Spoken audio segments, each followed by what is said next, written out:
Muito bem-vindos. Esta é mais uma edição do programa Brasil em Debate, um programa desenvolvido pelo Instituto Unidos Brasil, o apoiador da Frente Parlamentar do Empreendedorismo. Hoje nós temos a honra de receber a deputada Rosângela Moro, que veio aqui participar do debate, juntamente com o nosso diretor de Planejamento e Estratégia Política, João Rummel. Primeiro, deputada, um prazer. Obrigado, senhora, por ter vindo. Temos bastante... Hoje o ambiente aqui na Câmara essa semana está sendo muito interessante e nós gostaríamos de cumprimentá-la por estar participando da Frente Parlamentar do Empreendedorismo e passando fazendo um trabalho muito importante para a sociedade brasileira. Muito bem-vinda. Muito obrigada, Castilho. O prazer é meu de estar aqui no Brasil em Debate. Sempre bom estar participando da Frente Parlamentar. Cumprimento também, João. Agradeço o convite de estar aqui. Bom, eu começo essa vez. Deputada, eu vou abrir um pouco, de uma forma um pouco mais genérica. Eu gostaria de saber a sua percepção desse trabalho que a FPE tem feito, o quanto isso tem te ajudado, o quanto isso é importante e a sua visão como um todo desse trabalho para o Parlamento brasileiro. Castilho, eu acredito na política baseada em evidência. Para fazer uma boa política, a gente tem que ter dados. Nós não nascemos sabedores de todos os assuntos e é importante a gente ter um ambiente onde a gente possa recorrer à pertinência temática que estamos tratando na Câmara, vinculada a alguém que possa falar sobre o tema. E eu vejo a Frente Parlamentar como um ambiente disso. A Frente Parlamentar, vamos tratar de PL de aplicativo, a Frente Parlamentar traz o aplicativo. Vamos tratar de PL das fake news, ela vai pôr um player na mesa. E isso nos enriquece, porque a gente precisa ouvir todos os lados, porque a gente vai aprovar um projeto de lei, vai criar uma política pública, então a gente precisa ouvir todos os agentes e todos os atores. E eu eu tenho certeza, é uma das frentes que eu participo com muita assiduidade, porque tem muito a ver com a maneira que eu penso que o Brasil vai melhorar. A Frente Parlamentar do Empreendedorismo, pelo próprio nome, a gente precisa dar garantia para os brasileiros poderem empreender, a gente precisa o melhor programa social para o brasileiro, para a gente diminuir as desigualdades, as diferenças no nosso país. É o emprego, é o empreendedorismo, é o empreendedor. Então, eu acredito num Brasil assim e é uma das frentes que eu sou mais assídua mesmo e estou aqui toda terça-feira participando. Para mim, e falo também, eu acompanho, muitos parlamentares vêm e participam. É um ambiente que é uma fonte de conhecimento para a gente estar bem informado de todos os aspectos, de todos os players e as intenções, para a gente poder fazer boas escolhas e aprovar uma lei que sirva para a população. João. Bem, com essa experiência da senhora de primeiro mandato e vendo, como é que a senhora está vendo essa visão e a experiência da senhora dentro do Congresso Nacional e quais são as bandeiras que a senhora vai levar para frente neste ano? João, é meu segundo ano de mandato, meu primeiro mandato. Eu estou vendo como uma experiência muito rica, está sendo muito enriquecedor para mim. Eu sou advogada de formação, trabalhei de 2009 para cá, além da advocacia, muito com o terceiro setor. Então, eu brinco que até 2 anos atrás era eu que ia bater nos gabinetes, com as entidades, pedir para aprovar projeto de lei, mandar nota técnica, apresentar uma sugestão. E por uma situação que caiu no meu colo, aconteceu, hoje eu estou do lado de cá como parlamentar. É uma experiência muito rica, é uma experiência até no relacionamento, eu acho que a gente tem que ter, né, sempre o diálogo, a base tem que ser um diálogo, a base tem que ser uma construção conjunta, e nas pautas que eu trabalho, dentre elas pessoas com deficiência, pessoas com doenças raras, são pautas assim que eu vejo muitos colegas, a gente deixa posicionamentos ideológicos de lado para realmente enfrentar o tema que precisa debater, e isso acresce. Eu acho que a gente vai ficando mais assim, habilidoso na arte de dialogar e de ouvir os fundamentos do outro colega, que ele, assim como eu estou lá, ele também está lá representando algum segmento, né? Então a gente tem que ter isso em mente. Está sendo uma experiência muito rica, então, desses interrelacionamentos, para a gente poder construir o entendimento, é o que eu quero dizer. Deputada, o Congresso, no ano passado, conseguiu um feito muito importante para a história do país, que é a aprovação da reforma tributária, né? É uma reforma que vinha há mais de 30 anos aí, e o Congresso aprovou. É claro que se todos nós olhássemos para o ambiente,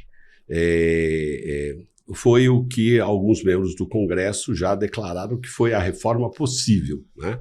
Porque o ideal seria uma reforma administrativa antes da reforma tributária, né? Porque uma reforma administrativa já colocaria um novo Estado brasileiro, uma nova proposta de valor do Estado, o que o Estado vai entregar.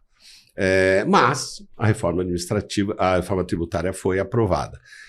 Próxima etapa, nós vamos, e é uma das bandeiras da frente, trabalhar fortemente na aprovação de uma reforma administrativa. Como é que a senhora vê essa pauta? Que importância a senhora dava nessa pauta para o país como um todo? Eu acho essa pauta de extrema importância. Eu defendo uma reforma administrativa. Nós precisamos de um Estado mais enxuto, de um Estado mais eficiente, o que não significa dizer, né, aniquilar direitos dos servidores públicos até aqui conquistados. Olhando daqui para frente, a gente precisa acabar, por exemplo, porque todo mundo está sujeito a ser dispensado, porque o funcionário público não pode ser dispensado se ele não atinge uma meta ou se ele não está mostrando eficiência. Então, não é querer demonizar o servidor público em absoluto, mas eu acho que podem ser estabelecidos critérios, acabar com essa estabilidade, claro, respeitado o devido processo legal, as regras, o contraditório para a defesa, mas a gente precisa acabar com essas estabilidades para a gente poder avançar e reduzir custos e ter sempre em mente que o Estado precisa ser eficiente. A gente tem que buscar a eficiência, né? Além da moralidade, de todos os princípios da administração pública, a gente precisa de um Estado eficiente, que realmente funcione para atender o cidadão.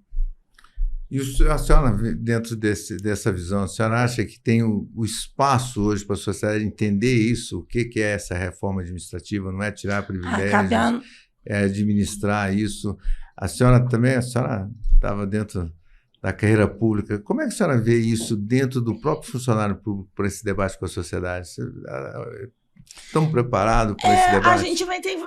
A gente vai ter que preparar o cenário, porque por que um funcionário que trabalha 8 horas por dia num determinado órgão público e é eficiente ganha a mesma coisa que um funcionário público de não está cumprindo uma jornada de 8 horas e não mostra eficiência? A gente tem que trabalhar com eficiência e todo mundo sai ganhando. Veja, não é querer demonizar, mas existem essas situações, né? A gente sabe. Então, eu acho que tem que tratar com muita seriedade, respeitar os direitos dos servidores e traçar uma regra daqui para frente. A gente tem que respeitar os direitos adquiridos, sempre dentro do devido processo legal, e daqui para frente ter critérios que o Estado tem que ser mais eficiente. O Estado tem que ser mais eficiente. Deputada, Agora, assusta também o número de pessoas que procuram os concursos públicos, né? E esse é um outro problema. Então, tá errado. Algo está errado. Por que a gente tem mais pessoas trabalhando no Estado, para o Estado, em prol do Estado e não fora? Cada concurso público que abre, a gente vê milhares de pessoas. Isso também é preocupante. Eu acho que existe claramente uma necessidade de nós desenvolvermos o empreendedorismo no Brasil e passar uma imagem para a sociedade que o empreendedor é uma coisa boa e não um vilão, né? Que geralmente que muitas vezes acontece. Exatamente. Deputada, a senhora falou num tema importante que é a ideologia, né? Hoje nós estamos, já há algum tempo, nós vivemos um país bastante dividido sob o ponto de vista político. Como é que a senhora vê a capacidade do Congresso de deixar esses grandes, né, essas grandes brigas, esse fervor do lado e poder trabalhar em pautas em conjunto, chegando a acordos? A senhora tem visto isso acontecer? A senhora tem um olhar... Como é que é o seu olhar para esse tema? Exceto nas comissões, por exemplo, da pessoa com deficiência, isso acontece. Mas quando vai para plenário e até mesmo em outras comissões, eu vejo que essa ideologia muito acirrada, ela parte de uma polarização que não está fazendo bem para o nosso país. Eu acho que a gente, né, é um país grandioso, tem que caber todo mundo no nosso país. Então, eu não vejo com bons olhos essa ideologia muito acirrada para um lado e para o outro, mas eu vejo isso muito forte e muito presente. Uhum. Eu acho que o Brasil está perdendo com toda essa polarização. Eu acho que a gente tem que aprender a ser mais tolerante com o outro, construir, ter mais diálogo e mais entendimento. E eu vejo que não vejo isso acontecendo nas grandes comissões e no plenário. Eu vejo a ideologia muito, muito invasiva. A senhora falou da pauta da senhora em relação aos deficientes. Como é que a senhora vê esse debate? Eu tenho uma filha deficiente. Então, eu vejo que a senhora... Qual que é a deficiência dela? Ela tem uma síndrome, chama Prader-Williams. Então é o seguinte, eu vejo que a senhora trabalha muito nesses temas, a senhora tem vários projetos em relação a isso, e que é um problema não social, mas que envolve também a integração dessas pessoas, desse processo. Como é que a senhora está vendo isso dentro do Congresso? Como é que a senhora está atuando dentro disso? Veja, o tema pessoa com deficiência, ele ganhou muita notoriedade nos últimos tempos, e até eu atribuo isso ao trabalho das advocacies do terceiro setor, assim como as doenças raras, eram temas que não eram falados, né? A Lei Brasileira da Inclusão de 2014, ela trouxe assim um cenário para incluir essas pessoas. Ela ainda não é 100% efetiva, né? No nosso país, às vezes a gente tem lei, aprova a lei e a lei não é cumprida. Eu vejo que nesses temas, a ideologia, né? Estou aqui de testemunha, porque eu participo da comissão no ano passado, esse ano, esses temas, a ideologia fica realmente de fora, e a gente está conseguindo aprovar projetos, mas é um assunto que a gente ainda tem que avançar muito mais. A Lei Brasileira da Inclusão, ela teve... Qual que é o objetivo da Lei Brasileira da Inclusão? Ela mudou o entendimento. A deficiência não está na pessoa, a deficiência está nas barreiras que a sociedade ou outra pessoa impõe. A gente fala de barreira atitudinal, a gente fala de barreira física, barreira geográfica, e uma das grandes, respondendo objetivamente a pergunta, João, uma das grandes barreiras que a gente tem que todo dia se policiar para quebrar é a barreira atitudinal. Porque as pessoas veem, muitas pessoas veem a pessoa com deficiência com aquele olhar de capacitista, de caridade, e essas pessoas não precisam de assistência social, elas precisam que tenham os seus direitos respeitados, dentre eles a autonomia, para poder fazer as suas atividades, ter emprego, ter sua dignidade e ter sua vontade respeitada, que eu acho que não é porque é uma pessoa com deficiência que ela não pode ter sua vontade de decidir seus atos da sua vida. Isso a gente tem que combater. E a atitudinal, que é do preconceito. As pessoas, né, é um trabalho árduo lá todo dia, e a gente tem que combater o preconceito lá no Congresso e fora, em todos os lugares. Deputada, um dos principais objetivos do programa Brasil em Debate é criar uma oportunidade para que o parlamentar também possa passar as suas ideias ao público em geral. A senhora apresentou um projeto 766, um projeto que é importante, que trata das medidas de transparência dos grupos de sindicais, de entidades sindicais. Conta um pouquinho para a gente desse projeto, como é que a senhora está endereçando e quais são os pontos que a senhora usa para poder fundamentar bem o projeto. Esse projeto, ele surgiu porque eu estou prestando atenção num cenário global, assim, que tem muito a ver com qual a política que o governo está implementando. A gente aprovou na Câmara dos Deputados, a reforma trabalhista, que foi um avanço, né? Eu não estava lá naquele ano, mas cidadã beneficiei, aprovamos a reforma trabalhista. A reforma trabalhista acabou com a contribuição sindical, deixou ela, não era mais obrigatória. E o que aconteceu? Os sindicatos perderam a arrecadação de uma maneira muito considerável, público notório, que a arrecadação de sindicatos caíram bastante. E o governo do PT, ele é muito de querer empoderar os sindicatos, né? A gente viu o ministro do Trabalho falando, ouvimos até em querer revogar a reforma trabalhista para poder, de novo, ter essa arrecadação sindical. Eis que o Supremo Tribunal Federal, num julgamento dele, ele falou assim, a contribuição sindical, então não é obrigatória, mas a assistencial torna-se obrigatória para o funcionário sindicalizado ou não, para ele, desde que a negociação coletiva de trabalho beneficie. A lógica do Supremo foi assim, se o empregado está sendo beneficiado da atuação do sindicato, numa convenção, um acordo, negociação coletiva, então ele deve.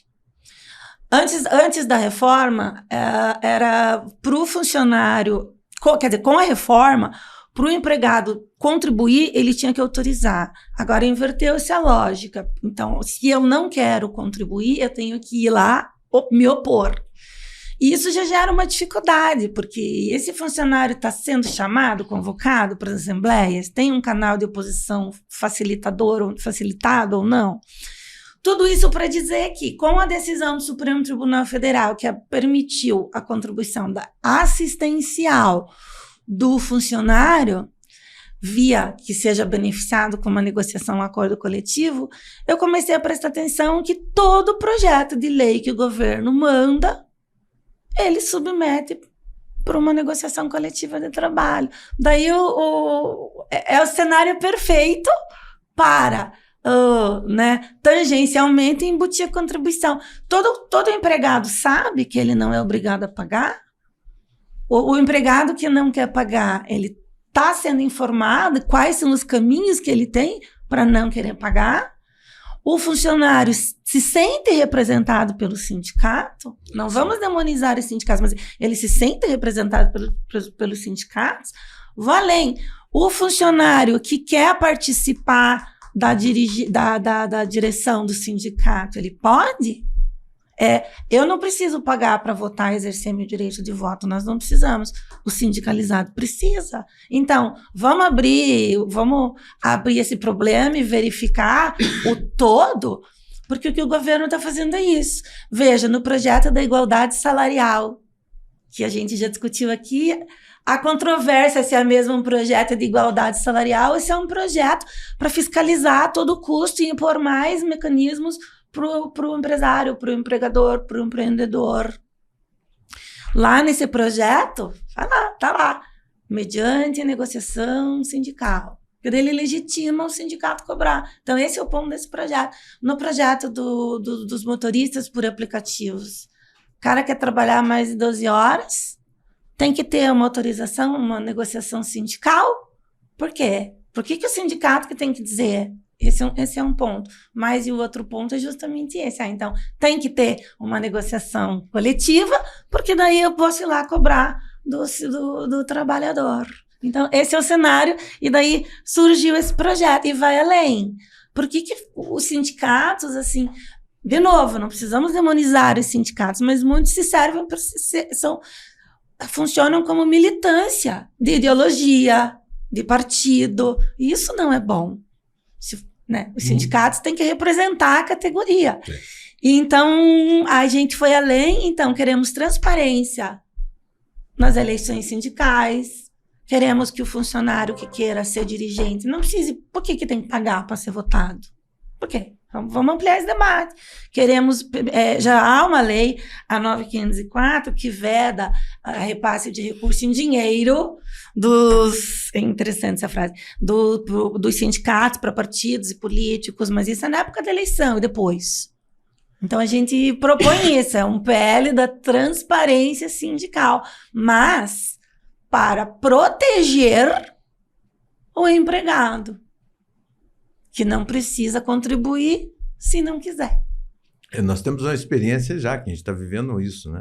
No final do ano passado, o governo revogou um decreto e botou um novo decreto, obrigando, a regra estava de que a negociação para trabalho nos feriados era individual de cada empresa, de cada realidade, de cada situação. Como tem que ser. E eles estavam exigindo a negociação coletiva. A negociação coletiva. Por quê? Então, isso... E o mais interessante que eu vou colocar aqui é que quando bota na mesa de negociação, até para negociar dentro do governo, ele coloca os sindicatos, tanto laboral quanto patronal. E aí uma negociação não transparente, né? Eu acho que o debate tem que ser feito como esse projeto da senhora, de ser claro, isso é custo. Isso, e outra coisa, não é só o custo para o trabalhador. Não. Isso também é o custo para o empresário. Certamente. Tá, é mais uma dificuldade de empreender, porque você vai ter que contribuir tanto para o laboral quanto para o patronal. E isso é uma coisa que a gente tem que discutir realmente com clareza, até para ver qual é a representatividade dos sindicatos. Exato. Então, eu acho que esse é um projeto muito interessante. E os sindicatos também não têm muita clareza da abrangência territorial dele. A própria... Eu, né, na minha vida de advogado, eu comecei advogando na área trabalhista para empresas, para os empresários, para os empregadores. E a gente sempre tinha até uma dificuldade de... Mas qual que é a categoria? Há uma reserva de mercado, uma discussão entre eles para pegar a categoria, e tem algumas linhas tênues que as atividades ficam... Para qual sindicato que eu vou? Então, não tem muita clareza nesse tema de sindicato. E a gente precisa, né? Se querem o sindicato regendo as relações empresa e empregado, então vamos dar transparência para a atuação do sindicato. Então, é isso que o projeto busca. Eu acho isso interessante. Uma causa que eu vou sugerir para a senhora pensar também é da unicidade sindical. Certamente. Que essa é uma outra coisa que cria mais cartórios, mais condições de controle e não de transparência. Exatamente. Então, que eu acho que isso serve muito para diminuir o custo do custo Brasil, certo? Que vai facilitar a visão disso. Eu vou contar só, desculpa. Não, vou contar só uma história aqui. Outro dia eu estava vendo uma entrevista do Peco Mujica, ex-presidente do Uruguai. E ele falou uma coisa interessante, que ele era sindicalista, e ele falou assim: eu briguei durante 20 anos, X anos, para diminuir a carga horária do médico, de 8 para 6 horas. Quando a gente conseguiu, eu vi que eu fiz um mal para os médicos, porque os médicos passaram a trabalhar 12 horas e a hora do médico ficou menor, porque aumentou a quantidade de gente trabalhando 12 horas, aumentou a oferta de serviço e diminuiu a carga horária. Então, de vez de eu fazer um bem, eu acabei fazendo um desserviço. Fiz um desserviço, tá certo? Então, eu acho que essa é uma visão que os sindicatos precisavam olhar. Conversar com as pessoas e não querer cobrar, mas prestar um serviço dessa negócio. Esse é um ótimo projeto, eu acho que a gente tem que tocar ele para frente. Eu acho que a gente tinha que fazer mais debate sobre esse tema. Vamos usar aqui o espaço da Frente Parlamentar. A Frente Parlamentar está aqui, discutir esse projeto. Está pronta para poder discutir. E é uma coisa importante, né, João, nessa tua fala, que é o seguinte: quanto mais nós olharmos para a liberdade absoluta de se trabalhar, é claro que nós temos que entender, nós somos liberais, né? O Brasil ainda não está, talvez, preparado para ser um país muito liberal, mas isso tem que ser a nossa visão, né?